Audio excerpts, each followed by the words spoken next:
Malam, Terima Pak. kasih udah datang. Udah kangen press conference ya, udah hampir 2,5 tahun nih. Belum pernah press conference, belum pernah premiere. Akhirnya kalian semua udah datang dan kalian udah nonton juga. Mudah-mudahan kalian enjoy filmnya. And that's it.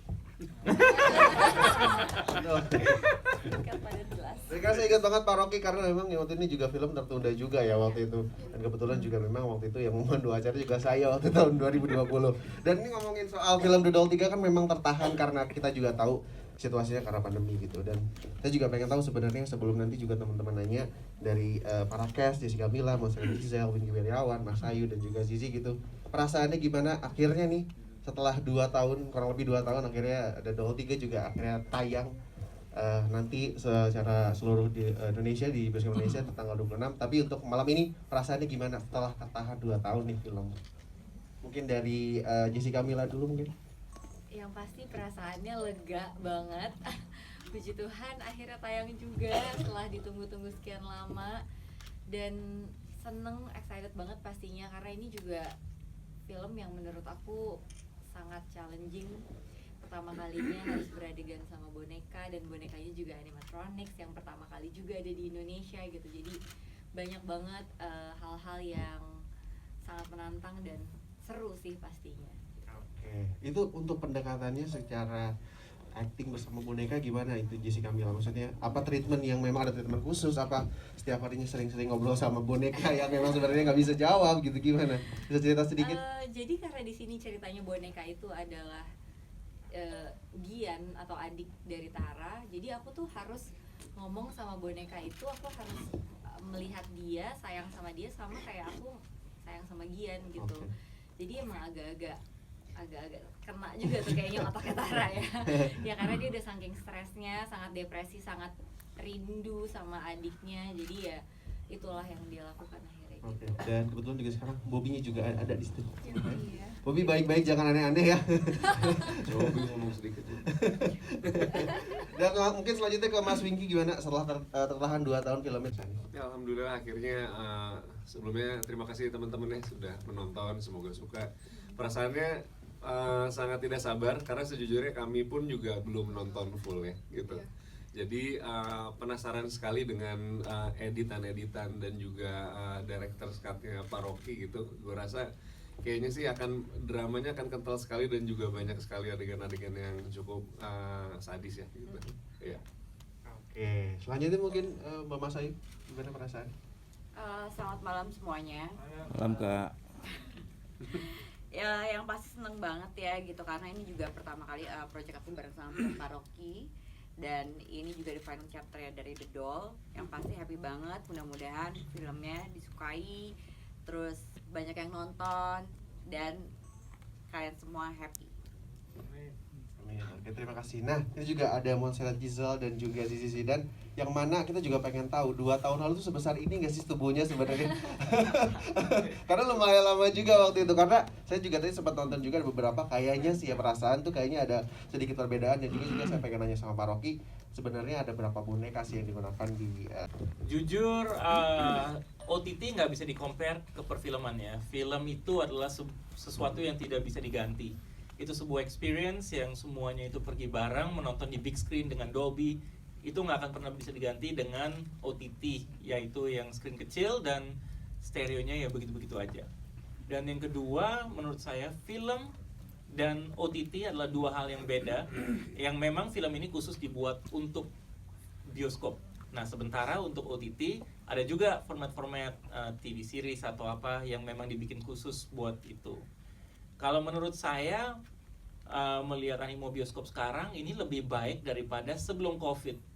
Kelihatan dari sini bahwa penonton udah jenuh dan malas duduk di rumah aja. Karena habis lama-lama nonton OTT juga ya udah ditonton semua juga ya kayak.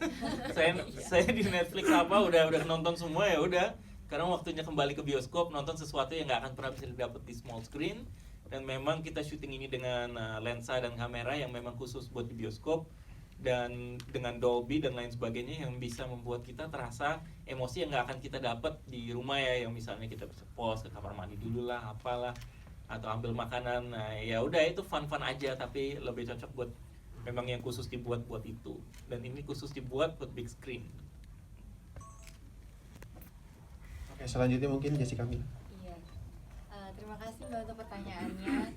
Yang pasti susah sih untuk beradu acting dengan boneka. Jauh lebih susah sama kalau harus beradu acting sama manusia, karena ketika sama boneka kan sebenarnya dia nggak ada emosinya, jadi kita nggak bisa saling bertukar emosi. Biasanya kan kalau sama lawan main kayak sama Kak Winky kita bisa lihat-lihatan terus saling bertukar emosi, jadi saling memberikan aksi reaksi gitu. Kalau sama boneka nggak kayak gitu. Dan kedua, karena boneka ini animatronics yang dioperate sama beberapa orang, jadi ketika beradegan sama boneka itu kita juga harus bekerja sama orang-orang yang mengoperasikan bonekanya, dan itu jauh lebih susah gitu kan, karena harus ada yang kayak kontrol ekspresinya, matanya, mulutnya, tangannya gitu. Jadi jauh lebih ribet pastinya gitu. Oke, Mas Winky. Harusnya udah dijawab semua. Jadi mungkin mau ngasih tahu, ini satu boneka ini tuh yang remote itu ada 5-7 orang. Jadi dari divisi kepalanya sendiri ada mata, hidung, kerutan pipi dan segala macam ini, terus juga bahu, gerakan bahu, tangan, kaki, badan, itu semuanya sekali gerak itu kayak 4 divisi dalam 5 orang itu bergerak berbarengan gitu. Jadi jalannya tuh sama gitu. Nah, yang menjadi lumayan sulit adalah ketika bonekanya mengalami salah sedikit. Waktu itu Pak Rocky sempat ada satu scene dimana pokoknya alisnya tuh harusnya tidak seperti yang Pak Rocky inginkan gitu. Sementara kita udah adegannya yang udah gitu banget, dia bilang cut, kenapa bonekanya kok senyum gitu. Oh iya, kenapa sorry ulang gitu. Langsung, aduh anjir, ulang lagi nih. Udah gitu langsung ulang lagi, set gitu. Tusuknya bukannya ke kiri kok ke kanan. Jadi ketika kita emosi udah sampai titik tertentu yang udah tinggi, bonekanya kadang-kadang salah karena nggak gampang sekali ya animatronics itu main remote gitu. Nah ketika misalnya dia udah bener, emosi kita turun. Jadi kayaknya roller coaster banget itu. Tapi dari awal memang kita semua waktu pre-reading, Pak Rocky juga sudah bilang bahwa di sini adalah tes kesabaran ya, karena kita belum pernah melakukan tes ini di industri film Indonesia with this animatronics dolls. Jadi ya kita coba ya, kita sabar ya, kita jalanin ini. Ya udah itu aja sih kesulitannya. Yang ini bukan yang animatronics ya? Ini dummy-nya doang. Ini ya? dummy-nya doang. Nah, tapi di atas 2. Karena sempat tertunda dari COVID, jadi kita harus bikin boneka baru lagi. Jadi emang hampir 2,5 atau sekian gitu. Kalau soal tim lokal dan tim luar itu memang bekerja sama.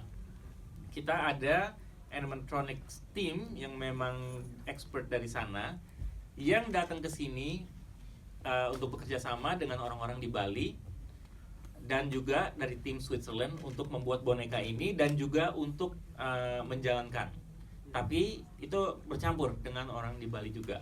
Tapi dibuatnya di Bali. Tapi orang US sama Switzerland ada di sana untuk make sure semuanya benar gitu. Kalau yang dari Switzerland, Orlando, Basti kayaknya pasti banyak orang tahu ya. Kalau dari US memang ini pertama kali ya dia datang ke sini untuk membuat animatronics, tapi memang dia punya kerjaan memang di sana seperti itu.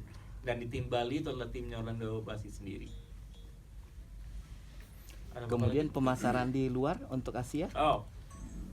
Iya betul, ini memang akan tayang di luar negeri, di Asia, Far East Asia, dan juga masuk setahu saya sih ke Brazil dan Latin America ya. Memang sudah ada konfirmasi, tapi ada beberapa yang memang tayang di bioskop, khususnya yang di Asia. Nggak semuanya serentak, ada yang 2 minggu kemudian, ada yang 3 minggu kemudian, dan ada juga yang 1 bulan kemudian. Semuanya tergantung kalendernya yang mereka kasih kita. Tapi pasti tayangnya di semua bioskop, bukan limited release. Satu hal yang lupa tadi, Screamfest Festival yang di Las Vegas yang setiap tahun, dan It's Maker kan pernah ikut Screamfest di LA, iya, ya. Betul yang di LA. Apa diikutkan juga ini di Doll 3 Pak? Enggak, buat film ini kita nggak ikutkan ke film festival. Oke, thank you. Lumayan juga bareng Luna Maya punya film ya, kayaknya memang udah setiap doll kayaknya bakal jadi seperti itu. Waktu itu kalau nggak salah Filosofi Kopi 2 atau apa ya yang tayang Luna Maya. Menurut saya ini first of all genre-nya beda, dan The Doll itu adalah sesuatu yang memang udah ketiga, bahkan kalau dengan spin-off udah keempat ya. Itu memang udah ada audience sendiri dan udah ada genre sendiri yang nggak ada urusan dengan film lainnya menurut saya. Pertanyaan lagi mungkin? Dari pihak sensor, apa yang terjadi seperti biasa adalah kita kasih filmnya dan mereka sensor. Kita memang nggak bisa terlalu berdiskusi tentang itu. Kalau memang dia merasa ada sesuatu yang dia mau potong, pasti ada suratnya. Tapi kebetulan ini memang tidak ada potongan dari segi apapun. Mungkin juga karena kesadisannya masuk ke dalam cerita dan kita nggak terlalu terganggu di mana kayak ini kesadisan hanya untuk kesadisan. Menurut saya itu mungkin bisa sesuatu seperti itu mungkin bisa dipotong ya. Kalau ini kan bagian dari cerita di mana menurut mereka juga mungkin adegannya itu nggak lumayan cepat ya. Ada beberapa detik yang kalau gore-nya yang terlalu sadis memang cepat banget. What's the point untuk dipotong juga gitu. Tapi kita lucky ini kali filmnya lulus sensor tanpa ada adegan potong, tapi memang dapetnya 17 tahun ke atas. Satu lagi apa? Maaf Pak. Kick off atau kenapa berhenti di 3 gitu? Doll 1 bonekanya cuma cuma duduk doang. Doll 2 matanya goyang. Kalau sekarang udah bisa ngomong dan jalan-jalan. Saya nggak tahu berikutnya mungkin dia jadi Terminator kayaknya. Kayaknya saya udah kehabisan ide.